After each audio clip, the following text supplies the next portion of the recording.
Anthropic just handed developers a bill they didn't ask for, and hundreds of them are already canceling their subscriptions.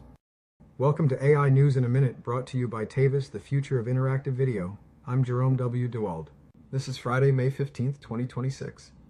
Starting June 15, Anthropic separates agent SDK usage into its own credit pool.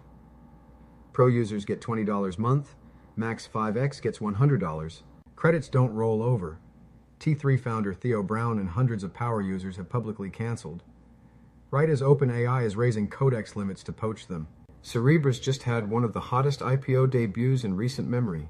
The AI chipmaker's stock surged over 90% on its first day of trading, making it the biggest IPO of the year.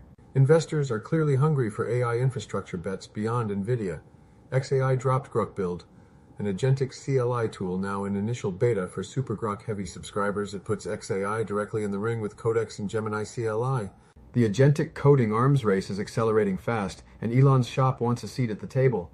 Bumble is killing its signature swipe feature, replacing it with an AI dating assistant called Bee, which handles matchmaking and profile optimization.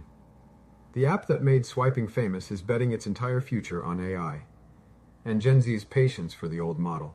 Higgsfield AI launched Supercomputer, a cloud agent that handles full creative and marketing campaigns end-to-end by orchestrating multiple AI models simultaneously.